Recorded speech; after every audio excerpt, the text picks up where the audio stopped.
All right, so we're talking about risk and vulnerability, and Justin, he said, hey, can you get up on stage and be vulnerable? And I'm like, yeah, and then all week long, I haven't been well, if you've ever felt that feeling. So it's funny, but I love creating. When I'm stressed about creating, I create to calm down from my creating. But often in those places, we meet ourselves. My goal is I want to walk you through process, but I'm also going to walk you through the emotional part of process. The reason is because it's what I face every day. So primarily as a graphic design is this unique experience where you pour your heart and soul into something for hours and you send an email, and 30 minutes later you have 5 people who come back and say, we don't like what you did, could you please do something else? And so I've been doing that for, 21 years, pouring my heart and soul into things and then having somebody come back and go, hey, this sucks. They don't say it that way. And so as an artist, one thing you learn really quick is that it's super easy, you've heard it maybe 100 times, to have your identity wrapped up in what you create. And the truth is that the call of God is to create from identity, not for identity. But most creatives are lost in that space, and we wrestle back and forth. I'm going to read you something that I wrote, and it's just to set the stage. I'm going to be honest with you. I've got 30 minutes with you guys, and that is just enough to go south, or it could go really well. So the primary thing on my mind this week is this going to go well? And then after this weekend of going, what is well? And so I'm going to let you into that space, and I'm going to be honest with you. Right now I have a blank canvas. When you see a blank canvas, you immediately are faced with your limitation. What do I know? What do I understand? I have this teaching thing that happens in me, so if I get teachy, I'm sorry, it's not on purpose. So I am looking at this canvas, and I'm going to just tell you this canvas is cotton. I'd never have painted on a cotton canvas until yesterday, and I bought it in hopes because I'm using pen and ink. And the reason I'm using pen and ink is I love it. It's really unforgiving. I have less control, but it also does something with texture that's beautiful. And something I've learned about the power of creating is it all has to do with composition and light and shadow. So when I look at my canvas, I'm immediately limited by the scope, the size, my time, and my ability. And ability is usually the part we hit the most, right? That's usually the part where right away we go, oh my gosh, do I have the right tools? So I have a bunch of what ifs here. I do have some colors, just in case I can try to salvage something that goes wrong. The other dilemma is that I want you to see what I'm painting. And so it's vertical, which is great when you're painting with anything but ink. So I am a clean artist, so I'm going to do my best to keep this clean. So this is what I wrote. I wrote this yesterday. An empty canvas is opportunity and risk. And at the end of my paintbrush is all my joy, all my pain, my history, my disappointment, my sorrow, my laughter, my loss, and my love. It is my point of view. And at the end of my paintbrush, I find the tip of my arrow. I reach to aim straight, and I find my mark. But the beauty is in the act more than the outcome. The more I act upon the creation, the more I find myself. And it is in the risk and the repetition that I tell the tale that is within my soul. So I'm going to create. I'm going to tell you, I don't normally do this, but I'm going to tell you what I'm going to create. And I'm going to share some thoughts about this as I go. So one of the things that I hear over and over that I have wrestled with in an intense way in the last,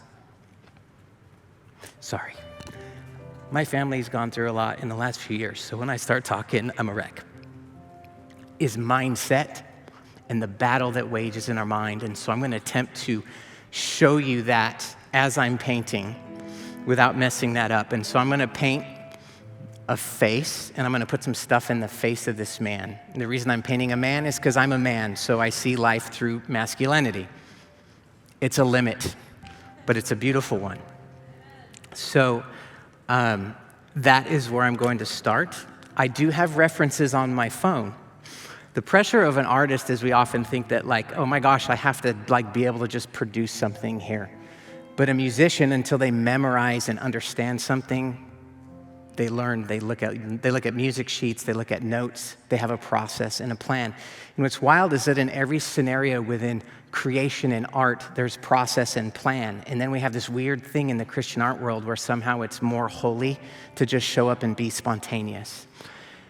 And although that's beautiful, I actually no longer believe in spontaneity because everything I bring is a result of what's happened before me. So my ability to be spontaneous is actually built on my ability and the practice that I have beforehand. And so part of creating as an artist is repetition. The more I process, the more I repeat something, the better I get at it, and the better that ability to communicate an idea. It's not about perfection, it's about being able to share that thing in a way that has less limits.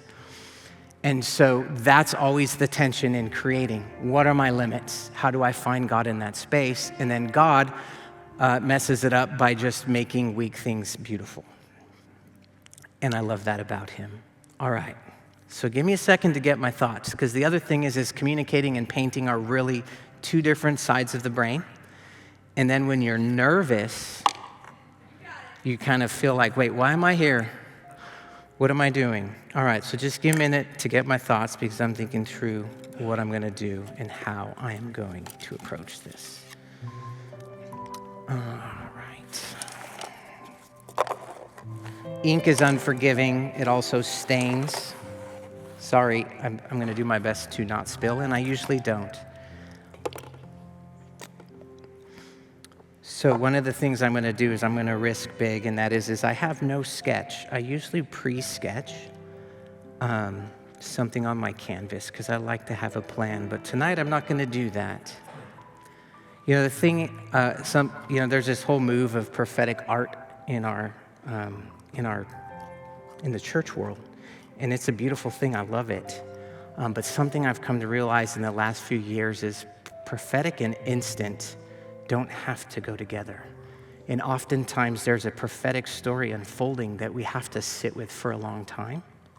And it actually changes as we sit with it. And so sometimes, that's not gonna work. All right, sometimes it's the sitting that actually gives us better insight. My art mentor told me once that sometimes God gives us a seed and we give the seed away instead of planting it. And if we give the seed away, we don't actually see the fruit of what we just had. All right, here we go. You guys ready? All right. So this could be really bad, and I'm being honest. I do not consider myself a master, but that's okay. We're gonna have fun. Did that sound like Bob Ross? That was not on purpose. I've seen like 2 Bob Ross videos. Okay, I do have an action figure of him, believe it or not. My brother bought it for me kind of as a joke. And he's like, hey, look, this is cool, might be worth money. But that's like my closest interaction. You know what's crazy is Bob Ross, what I heard is he actually had a lot of pain in his life. Sometimes we think our pain is actually the thing that makes us not able to speak. We've done that in church, haven't we? Like, hey, until like pain, you can't have that. You're supposed to look like these guys, but pain is actually the story, right? We overcome by the blood of the Lamb and the word of our testimony. And the testimony is where God meets us in our pain.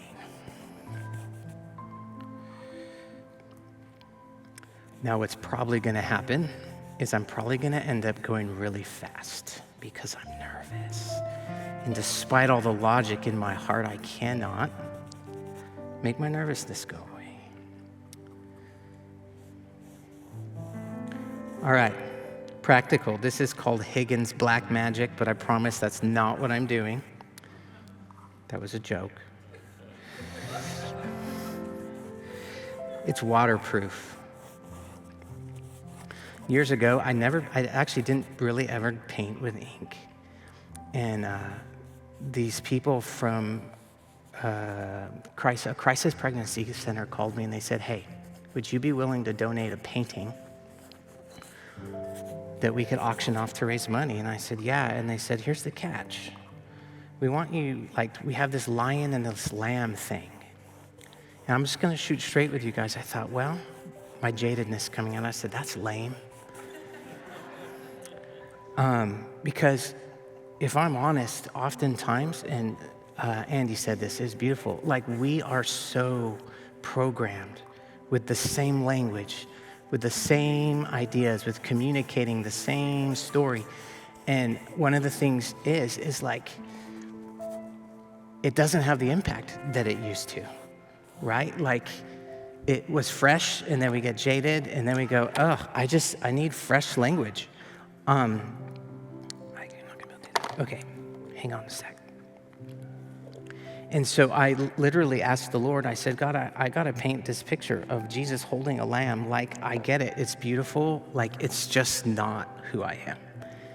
And I said, I need an idea. I need something different. How can I refresh this and show it in a different way? And I literally heard the Lord say, hey, get a shish kebab skewer, coat it in ink, and just scrape everything. And I did. And it completely changed the direction of my art. And I sent that picture. It's not up there, but you can see a few of them. That's Joseph and Jesus. This one of this sunflower, and then the one back here, these hands, is literally, I'm just getting ink and I'm scraping it. It's not gonna work on my canvas. Somebody talked about planning today. I actually can hear my wife right now. She's a planner. She said, hey, you should really test that out before you use it. And I thought, nah, I'll be all right. And I will. So I'm gonna switch to a toothbrush.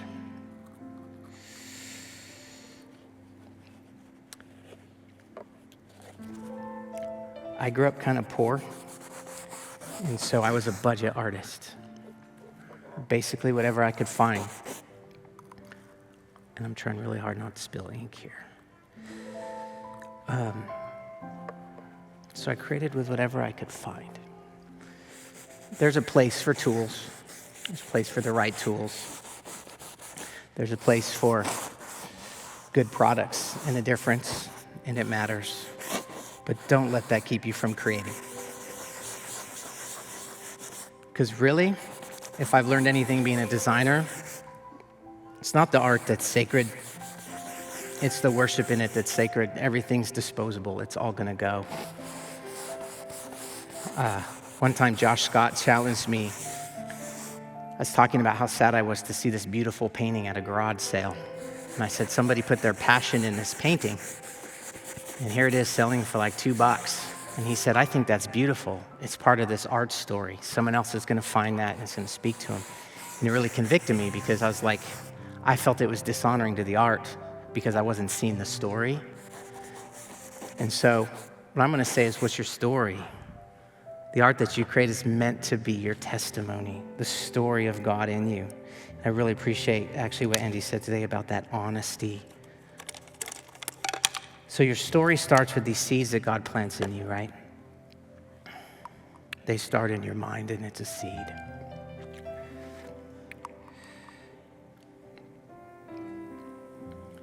And those seeds, they grow. They grow into stuff. Some of it's good. Some of it you got to pull up later.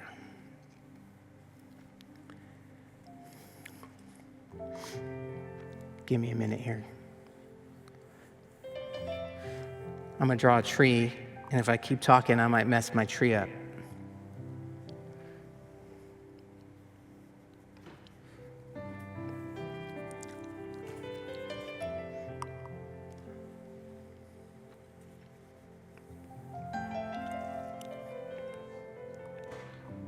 Something about trees I love. They're slow. They have seasons.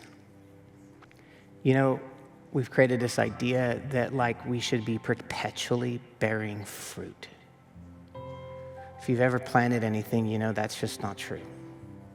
You ever worked really hard on your garden and it's beautiful and it's epic, and then you walk out the next year and you go, I gotta start over. Everything's gone. In fact, fruit that I forgot to pick off that tree is laying on the ground and it's like rotten. And I'm going, soil's barren. The whole process has to happen again. And we often think, man, I'm not bearing fruit this year like I thought. What happened? That was so epic. I was doing this thing. I was talking to the Lord about that once, and I was like, God, why do I feel so empty? He said, empty is opportunity. And when you ask me for more, but you're full, the only way to give you more is to make you empty. And often, the emptiness is merely because he took what we had and he put it in a bigger container. And I go, I'm at capacity, I'm full, but I want more. And so God takes that more, and it was full in that container, and he expands you and he puts you in a bigger container. And then you wake up and you go, why do I feel so empty? What is wrong with me? What is going on? It was this, it was that, and then all of a sudden you're going, oh my gosh, actually no, he just expanded my capacity for more. And I think if we could start looking at empty as less of a negative and more of an opportunity, man, what would God do? He's so patient. Something I wanted to talk about is you cannot leave parts of you when you're creating. So last several years, I spent about a year and a half thinking my wife was going to die of Lyme disease. And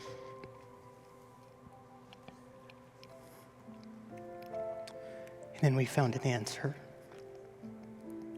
And right when she got better, her mom had a massive amount of trauma that took our family in a tailspin. And I stopped creating, really, and just was keeping the ball going, like work, whatever. And I met my limit. I met my limitation. And I was angry. And then right after her mom was better, got through 7 months of the most insane crisis we've ever seen. Our church community fell apart from dark, dark things. Devastating. A lot of you know what I'm talking about. And in that process, man, I'm going to be quoting Andy for like the rest of my life. But my Christianity was no longer sterile.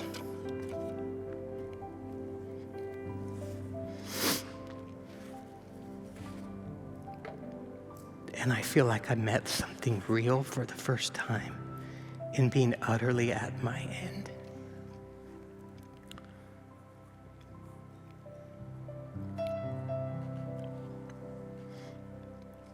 And I think that there is honestly more beauty in our story of pain, and we have to actually unpack both sides of our story. We can't skip to the ending. All right, I'm gonna try something. I actually haven't done this before.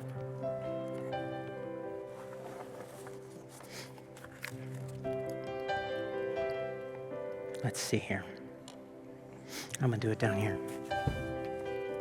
You tracking with me okay? All right.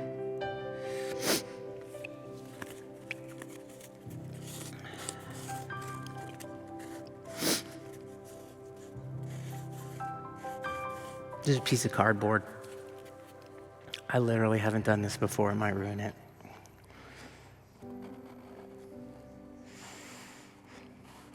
And actually, it's going to do exactly what I want it to do here.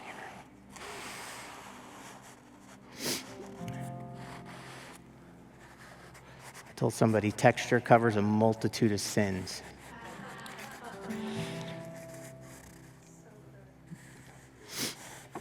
Guys, this is actually really risky. I just totally came out of where I was. I got to get back there because I was like not caring, and then I went, oh, something's wrong here. Okay, give me a sec. So what I'm wanting to just showcase here in these few minutes, I don't even know what time it is. Okay. All right, so massive trauma, woke up tired. And you know what? The last several paintings I've done were just about pain. And I felt like I touched something that I didn't know before. But it almost felt so sacred that you don't know what to do with it. But you still feel the pain, right? Sometimes you gotta stare at it. You gotta stare into the unknown a little bit and be okay with it. And it's terrifying.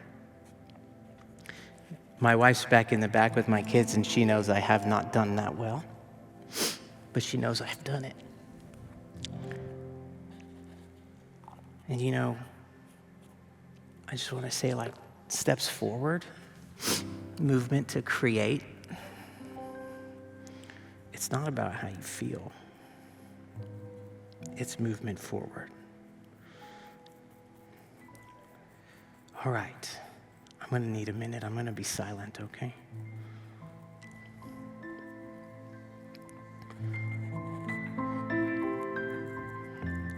Actually, I'm not. So I'm winging it right now. I don't know quite how I want to get somewhere. But I'm going to just see what happens. Here's what's so cool about art. You don't have to paint everything. I love realism. I mean, I really do. It's incredible. But we perceive by what we're informed of. And so I can paint something that's not there. Like literally, I am scribbling on this canvas. Scribbling. But I told you what it's going to be, and I show you the shape, and the shape interacts with the light and the dark, and your mind goes, boom, a tree. And so I don't actually have to paint it. It's just light and shadow and shape. And you know what's crazy is oftentimes life is light and shadow and shape. And we think we see something clearly, but you have gone to a spot at sunrise, and then you go back at sunset, and it's a completely different experience. Or you go to the same spot and you watch the sunset, and it's a completely different experience. You know what to expect. Sun's going to set. It's going to go down. There's going to be some clouds, whatever. And God set it in motion, but within that system, there's a surprise.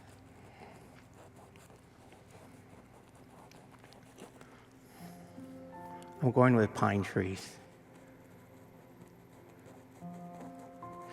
They're a little more epic sometimes. I love fall, but man, you know, mountains are pretty awesome. I could call this a happy tree. Would that help? I could paint some happy rocks. This one actually wasn't a pine tree. What am I going to do there?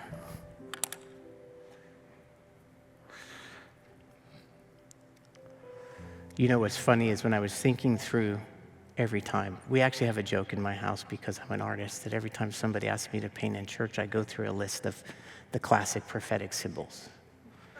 And I say to myself, okay, which one can I rely on in the event that what I create is not going to work? So I laughed really hard last night when Andy was like, you know, lions, I love lions, but gosh, can we do something else? And I'm like, yeah, I understand that. And you know what that is? It's actually beautiful, because in our innocence, those are what we've been taught, the visual things that represent God. And so it's only through experience and growth and pain that other symbols come to us. You have to actually copy before you can create. Before you can reach for something else, you got to see what someone else has done. And so I actually have just a massive respect for people who can step out into that and use the tools that they have. And then as you grow, as an artist, I spend a lot of time collecting data. I take a ton of photos because I love wildlife and nature. And I often don't paint something until I've seen it. So every one of those up there is something that I have seen in some way and studied, whether it's the birds, whatnot. I'm going to do a little plug for something that I actually haven't told almost anybody. It was an idea that I had. And actually the reason I didn't share it is because I feel like AI could steal it from me. And I know some people are like, hey man, embrace it. I can hear Josh Scott now telling me that it has that good. Josh, I love you and I believe you. But I also know that AI can steal it from me. So you see that painting up there, those mountains? Those mountains don't actually exist. But the trees on those mountains is actually a recording of my voice singing, I think it's speaking Psalm 108. And so what I did is I spoke it into my computer, and then I brought it into detail in an audio software and printed it out large and then painted the landscape of Psalm 108. And so this is crazy. I'm sharing this to a bunch of strangers. But my plan is what if your voice has a unique signature that nobody else can replace. So when you go and you read that same psalm in your voice and it's recorded, it's not going to be the same lines that mine is. And so if you could declare something into a piece of art and then turn it into a landscape, you now have this idea of beauty that's like your own voice making a declaration. And so I painted that like 2 years ago, and I've been sitting at it staring, and so I'm like taking a massive risk to tell you guys that's one of those things where I'm going, this is a really stinking good idea. And I'm like so pumped for it. How do you monetize that in a way that you don't share it and then 500 people do the same thing? Not that it matters, but momentum matters. I'm in marketing and graphic design, man, and I'm telling you, like, you gotta have a plan, or sometimes it just doesn't fly the way you want it to. So if anybody wants to help me with that project, I'd be happy to talk to you afterwards.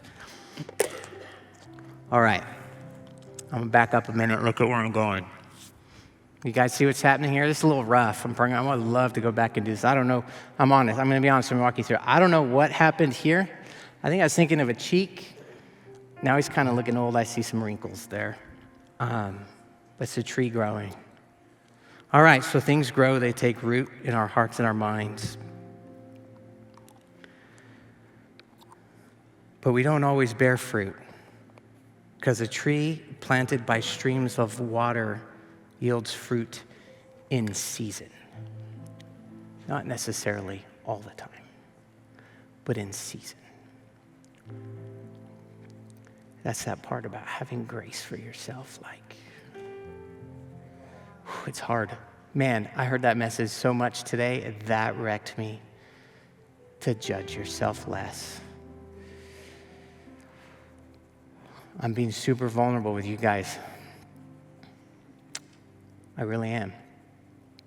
Because I wanted to come up here and I wanted to say, look, I kind of got this stuff together, but I knew my wife was going to be here, so I knew I couldn't do that. She's probably laughing at me. Can I speak into something? Are you married? If you're married, I want you to hear me. So your spouse has strengths that you don't have. And when you're walking in insecurity, their strengths piss you off. When you're walking in humility, you recognize that those strengths are actually meant to be theirs and not yours, and that's why they're there in the first place. And I think creativity is like that. Sometimes you got to surround yourself with people who are creative but not like you, who are better than you. Vulnerable story, I don't know if he's here, but I was doing graphics for JHS Pedals before Nick Laux was. And Nick Laux came in and he was this teenage kid, awesome kid, loved him. And I hung out with him, watched him work, do some things. We never really hung out as friends, but just watched him in JHS.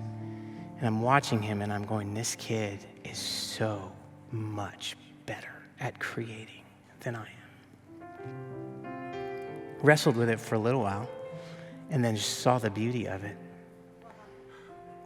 and realized how much of a gift it was to watch somebody so young step into something so cool.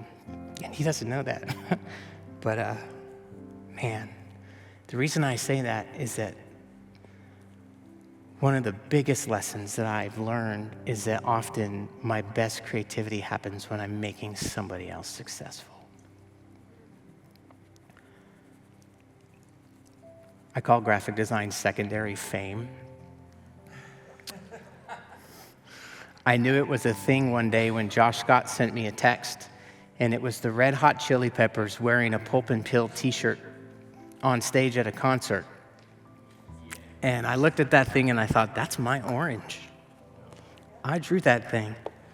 And I posted it on my Facebook and I got 2 likes. Really wrecked me, and I thought, yeah, there's some shallowness for you, right? But the truth was is nobody cared. And that's okay. Because it wasn't really about me, even though I wanted it to be. And I feel like the quickest way to destroy your creativity is when you make it about you. And yet, God makes it about you. But that's his business with you. I realize I'm going to have to go back to listen to this and really practice what I preach after this. All right. I could keep going here and sit in this. I don't know what time it is. Somebody want to shout out the time for me? 32. Okay. Oh, we got 3 minutes. All right.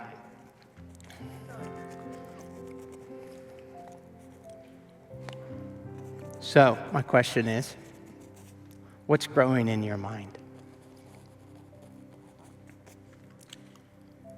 And that's not a do better, try more statement. Something I've learned in the last 2 years is that you have to look at the light and the dark. And you can't actually assess what God is doing until you have a clear view of both. And for some of us, the dark is really obvious. And we've got this testimony and we've come out of things. For others of us, we've grown up in these environments where there hasn't been much dark. And sometimes the dark comes out later. And you have to see both in order to understand the form and the function of what God is creating in front of you. And it's okay if you're seeing more dark right now than light.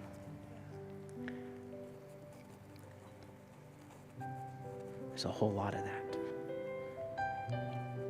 God says, or the Bible says, that darkness is not dark to God. He hovered over the darkness before he created. But we've created a church culture that makes us afraid of the dark. And I think if we weren't, we'd probably see some better outcomes, won't we? The other thing is if you're offended by the dark, often you remove your ability to help somebody out of it. And I say that very tenderly because I've been afraid of the dark. And that is okay when you acknowledge it and you see it and you work through it. All right. So what I'm doing is I'm deciding, do I like this? It's an inevitable part of who I am. I evaluate all of it.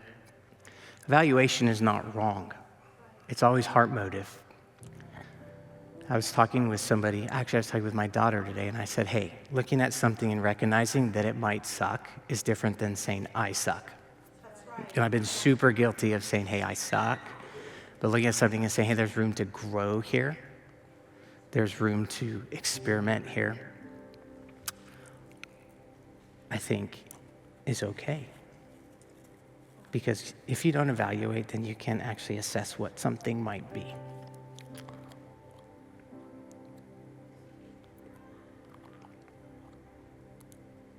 All right.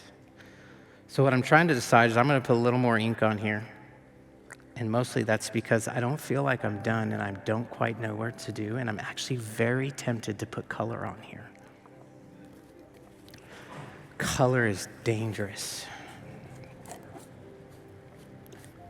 Especially because it requires a lot of thought to mix it appropriately. At least for me, it does. Some artists geek out over it and they know the color numbers by memory. I don't. I love tools. I actually think I might be a supply addict.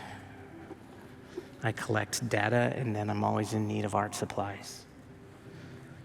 There's a part on these old movies, You Got Mail, and her husband has the keyboard, her boyfriend has the keyboard, and he's like, hey, look at this, and he's telling her about it, and she goes, wait, don't you have one of those on the other side of the table?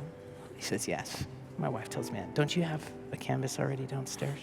Yeah, but it's not this one. And this one was on sale at Hobby Lobby. Well, what were you doing at Hobby Lobby? I don't know.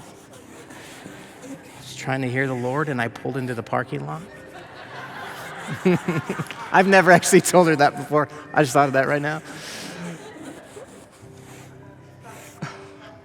And I came out with supplies. Provision from the Lord.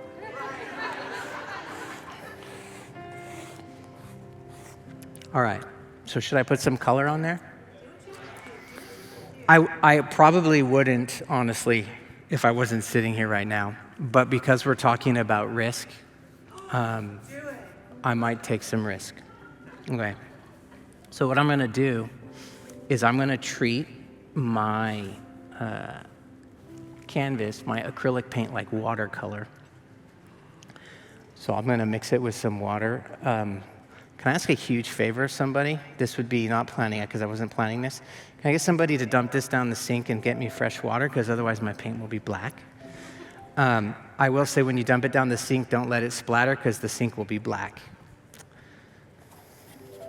All right, we're going to just chill for a minute while I wait for that. How's that for not planning? This is actually really freeing to not be performing right now and to say, hey, we're actually going to stop because I don't have clean water. I mean, I have clean water, but I don't have a clean jar. All right, anybody have any questions? I'm actually feeling really good not looking at you, so I'm going to start my painting, but if you have a question, you can shout it out.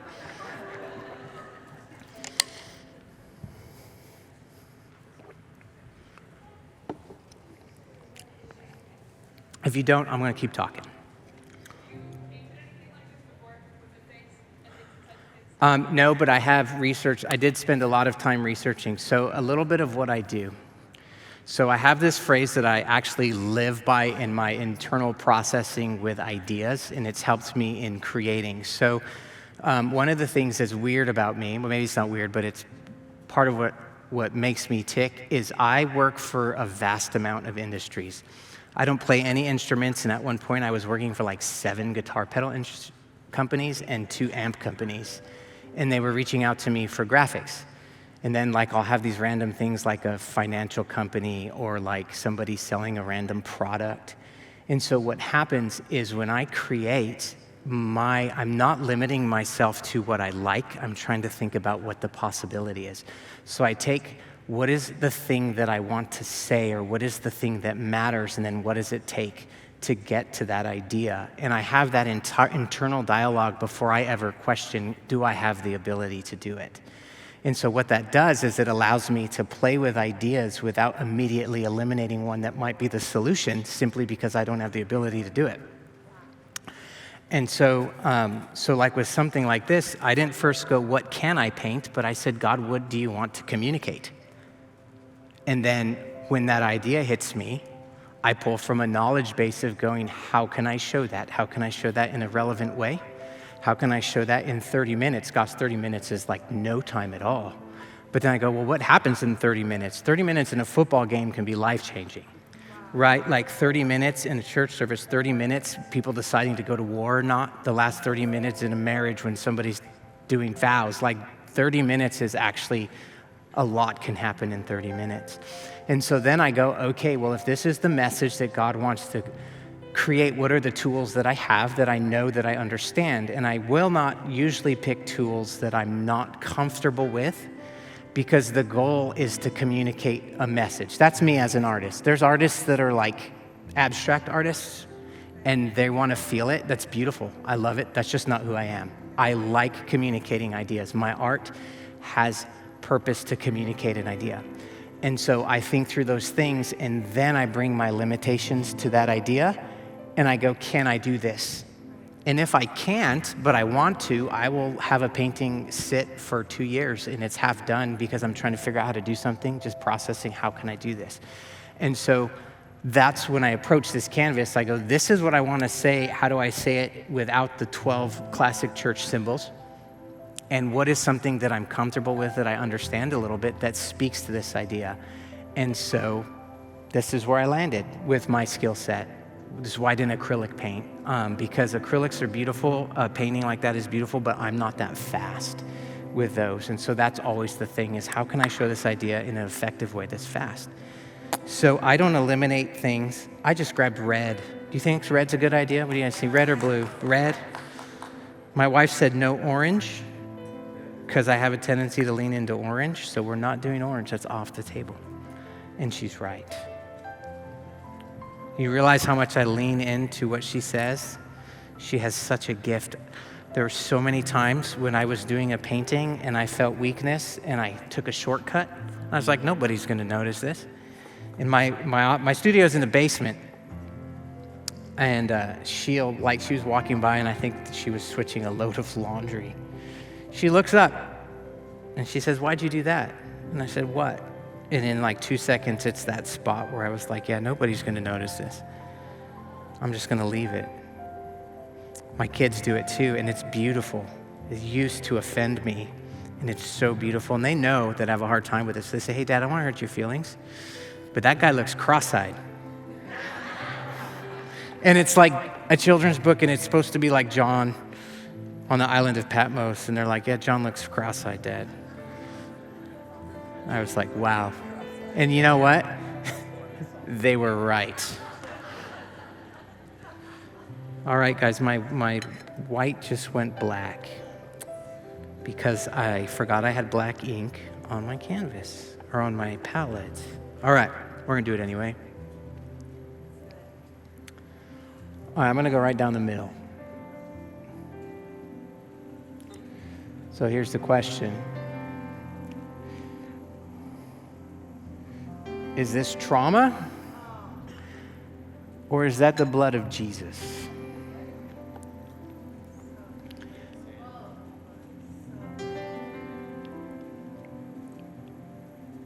I'm literally shooting from the hip. But I'm a freelancer, so you could call me a hired gun. So I can shoot from the hip.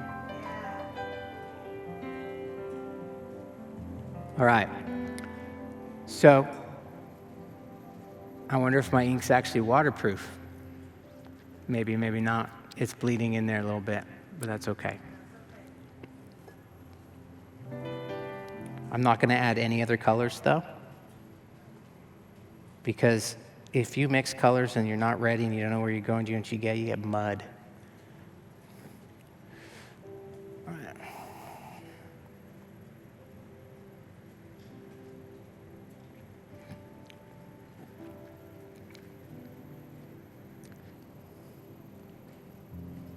Just gotta make sure I'm not getting it on my shoes. I like my shoes too much.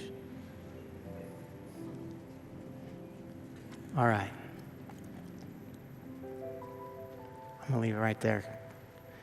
You know, I just now realized that I was on the big screen.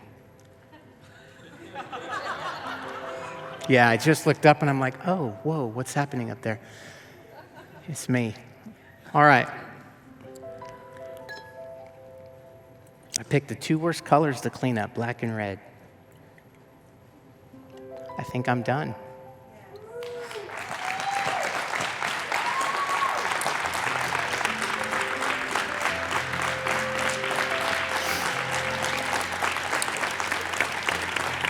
Thank you. You